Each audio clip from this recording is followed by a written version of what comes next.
송이네 책방. 숑이네 책방. 안녕하세요. 숑이네 책방에 오신 걸 환영합니다. 부엉이군, 오늘 소개해 주실 책은 무엇인가요? 네, 오늘 소개해드릴 책은 안데르센 수상 작가 하이타니 겐지로 작가님의 너는 닥스 선생님이 싫으냐? 라는 책입니다. 이 책은 4학년 권장 도서인데요. 책 표지도 참 재미없고 제목도 그닥 흥미가 생기지 않아서 계속 안 읽고 있다가 송이님의 권유로 읽게 되었습니다. 그런데 생각보다 참 재미있게 읽었습니다. 그럼 책 소개 바로 시작해볼게요. 이 책의 주인공 리치코는 새학기가 되어도 희망 같은 건 하나도 없었습니다. 리치코는 입만 열면 다 너를 위해서야 라고 말하는 엄마의 말을 가장 듣기 싫어합니다. 가정교사는 일주일에 3번씩 꼬박꼬박 오고 수요일과 토요일은 학원에 가야 하고 4학년이 되었는데도 리치코가 하고 싶은 걸 하나도 할 수 없었습니다. 집에서 착실하게 공부할 테니 학원비는 나한테 주세요. 모아뒀다가 외국 여행할래. 이렇게 반쯤 진심으로 말한 적이 있지만 엄마는 절대 상대해주지 않았습니다.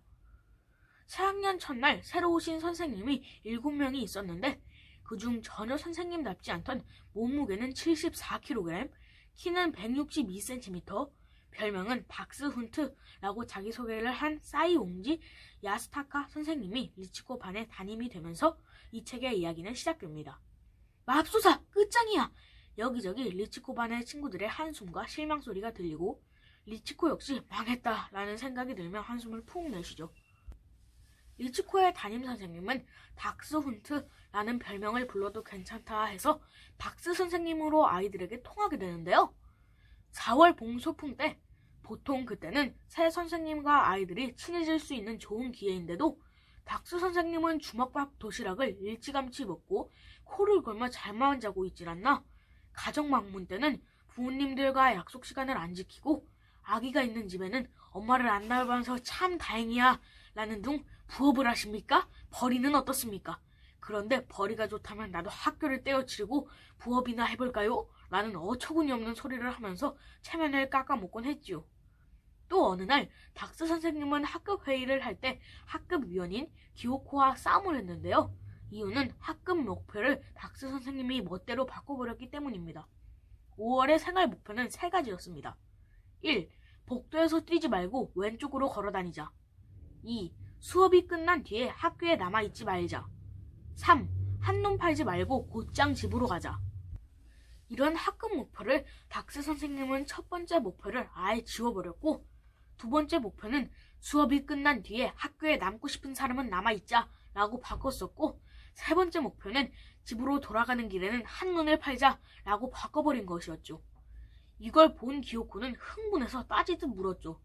닥스 선생님, 학급 목표를 이런 식으로 바꾼 이유가 뭐예요? 설명해주세요. 그러자 닥스 선생님은 느긋하게 대답해 주십니다. 그래.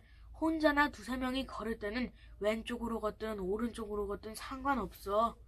하지만 여럿이서 걸을 때는 왼쪽으로 걷는 것이 좋지. 그러니까 사람은 모름지기 복도를 걸을 때에도 그때그때 상황에 맞게 행동해야 한다는 소리야. 만약 다른 반 수업이 아직 덜 끝났다면 방해되지 않게 조용히 걷고 말이야.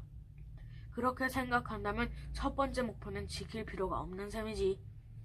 그 이야기를 들은 기호코는 바락바락 대들면서 그럼 학교에서 필요 없는 목표를 정했단 말이에요? 라고 날카롭게 질문을 합니다. 닥스 선생님은 전혀 당황하지 않고 차근차근 대답해 주십니다. 규칙을 철저히 지키는 것이 교육이라고 생각하는 벽창호 같은 선생님들이 아직 수두룩해서 그렇단다 라고 말하자 아이들은 와! 선생님이 대체 저런 말을 해도 되는 거야! 라고 놀래며 수업에 집중해서 듣고 있었죠. 두 번째와 세 번째도 자세하게 설명해 주세요 라고 기호코는 또박또박 말했습니다. 자유시간을 어떻게 보내느냐 하는 건 아주 중요한 일이야. 노는 시간은 여러분 학교생활 가운데 유일하게 자유시간이니까. 여러분이 자유롭게 사용할 권리가 있는 거야. 꼭 하나로 못 박아놓고 강요하는 건 좋지 않아.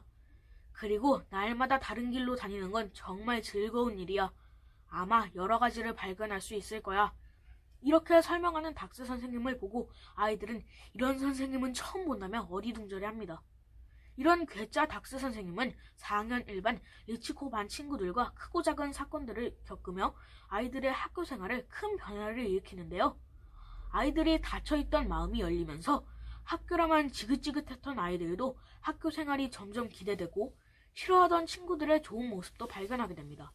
그런데 이 이야기들이 이 책의 작가님의 오랜 친구의 실제 이야기라는 사실에 깜짝 놀랐습니다. 여러분 꼭 한번 읽어보세요. 이번 책은 쌀쌀해지는 가을 날씨에 마음이 따뜻해지는 책이랍니다. 네, 가을에 잘 어울리는 부엉이 군의 책 소개 잘 들었습니다. 이 책은 두께는 얇지만 읽는 연령에 따라 느끼는 바는 굉장히 다를 것 같다는 생각에 저는 이 책을 읽고 관련된 기사를 한번 찾아봤는데요. 그중 인상 깊었던 부분을 잠깐 읽어볼게요. 성장하는 아이들에게 선생님이나 어른들의 한마디는 어쩌면 평생 가지고 갈 마음의 씨앗이다. 그 씨앗은 해가 되는 것일 수도 있고 건강하고 훌륭한 것이 될 수도 있다. 그저 생각 없이 내뱉은 한마디가 아이들의 평생을 좌우하는 밑거름이 된다면 얼마나 조심하고 세심한 배려가 필요할까? 아이들의 행동에 넌 왜 그러니? 라고 하기 전에 왜 그렇게 행동했을까? 를 먼저 생각해보고 아이와 대화할 수 있는 기본 바탕을 준비하고 조심스럽게 따뜻한 말을 건네본다면 아이들 마음속에 건강한 마음의 씨앗을 하나씩 심어질 것이다. 라는 관련 기사를 읽고 많은 생각을 하게 되었습니다. 오늘도 아이 책을 통해 제 자신을 반성하고 부모로서 조금씩 성장해 가고 있다는 것 같다는 생각이 드는데요. 이상으로 숑이네 책방 영상을 마치도록 하겠습니다. 여러분 모두 안녕! 읽어보세요.